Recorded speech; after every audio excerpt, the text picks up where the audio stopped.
ओम साई राम।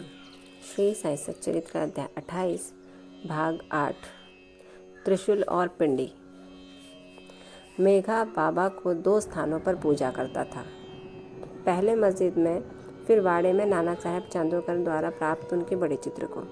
इस प्रकार यह क्रम 12 मास तक चलता रहा। बाबा ने उसकी भक्ति तथा विश्वास दृढ़ करने के लिए उसे दर्शन दिए।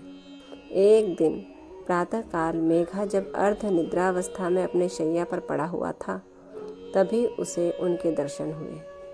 बाबा ने उसे जागृत जानकर अक्षत फेंके और कहा कि मेघा, त्रिशूल लगाओ। इतना कहकर वे अदृश्य हो गए। उनके शब्द सुनकर उसने उत्सुकता से अपनी आंखें खोली, परंतु देखा कि कोई नहीं है, केवल अक्षत ही यहाँ वहाँ बिखरे पड़े हैं। तब वह उठकर बाबा के पास गया और उन्हें अपना स्वप्न सुनाने के पश्चात उसने उन्हें त्रिशूल लगाने की आज्ञा मांगी। बाबा ने कहा कि क्या तुमने मेरे शब्द नहीं सुने कि त्रिशूल लगाओ? वो कोई स्वप्न नहीं वरन मेरी प्रत्यक्ष आज्ञा थी।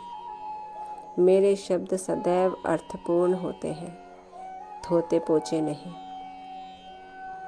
मेघा कहने लगा कि आपने दया कर मुझे निद्रा से तो जागृत कर दिया है, परंतु सभी द्वार पूर्ववत ही बंद देखकर मैं मूढ़मति भ्रमित हो उठा हूँ कि कहीं स्वप्न तो नहीं देख रहा था। बाबा ने आगे कहा कि मुझे प्रवेश करने के लिए किसी द्वार की आवश्यकता नहीं है, ना मेरा कोई रूप ही है और ना ही कोई अंत। मैं सदैव सर्वभूतों में व्याप्त हूँ। जो मुझ पर विश्वास रखकर सतत मेरा ही चिंतन करता है, उसके मैं सब कार्य स्वयं ही करता हूँ और अंत में उसे श्रेष्ठ गति देता हूँ। मेघा वाड़े को लौट आया और बाबा के चित्र के समीप ही दीवार पर एक लाल त्रिशूल खींच दिया। दूसरे दिन एक रामदासी भक्त पुणे से आया। उसने बाबा को प्रणाम कर शंकर की एक पिंडी भेंट की। उसी समय मेघा भी वहां पहुंचे। तब बाबा उनसे कहने लगे कि देखो, शंकर भोले आ गए हैं, अब उन्हें संभालो। मेघा ने पिंडी को देखा तो उसे महान विस्मय हुआ। वो पहाड़े में आया। इस समय काका साहब दीक्षित स्नान के पश्चात सिर पर तौलिया डाले साईं नाम का जाप कर रहे थे। तभी उन्होंने ध्यान में एक पिंडी देखी, जिससे उन्हें कौतूहल सा हो गया था। उन्होंने सामने से मेघा को आते देखा। मेघा ने बाबा द्वारा प्रदत्त वो पिंडी ठीक वैसी ही थी जैसी कि उन्होंने कुछ घड़ी पूर्व ध्यान में देखी थी। कुछ दिनों में जब त्रिशूल का खींचना पूर्ण हो गया, तो बाबा ने बड़े चित्र के पास, जिसका मेघा नित्य पूजन करता था, वहीं उस पिंडी की स्थापना कर दी। मेघा को शिव पूजन से बड़ा प्रेम था। त्रिपुंड खींचने का अवसर देकर तथा पिंडी की स्थापना कर बाबा ने उसका विश्वास दृढ़ कर दिया।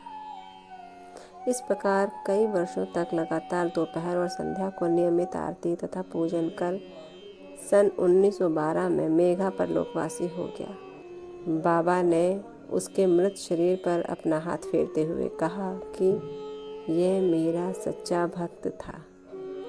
फिर बाबा ने अपने ही खर्च से उसकी मृत्यु ब्राह्मणों को दिए जाने की आज्ञा दी, जिसका पालन काका साहब दीक्षित ने किया। ओम साई राम। श्री सद्गुरु साईनाथार्पणमस्तु। शुभम भवतु। सप्ताह पारायण चतुर्थ विश्राम। बाबा अपने भक्तों के अधीन थे और वो हर समय अपने भक्तों के कल्याण के बारे में कार्यरत रहते थे। मेघा को स्वप्न में त्रिशूल लगाने की आज्ञा देकर बाबा ने उन्हें बताया कि मैं स्वप्न में भी जो बोलता हूँ सच ही होता है। उन्हें कहीं आने जाने की, किसी द्वार की और किसी वाहन की कोई ज़रूरत नहीं है। बाबा भक्तों को सुविचार देकर उनके कई सारे कष्टों का निवारण कर देते हैं। बाबा के जो 11 वचन हैं, उसमें भी बाबा ने कई सारी ऐसी बातें बताई हैं जिससे कि भक्तों को बहुत ही ज़्यादा सहायता मिलती है। अपने जीवन जीने में, अपने कष्टों का सामना करने में और आनंदित जीवन व्यतीत करने में। इसी के साथ ये अध्याय यहीं समाप्त होता है। कल अगला अध्याय 29 का शुभारंभ होगा। पहला अंश मद्रासी भजनी मेला, जो एक अति सुंदर लीला है बाबा की, इसका अध्ययन होगा। तब तक ओम साई राम। बाबा आप सब पर कृपा रखें, आपको आशीर्वाद दें और कष्टों से दूर रखें। ओम साई राम।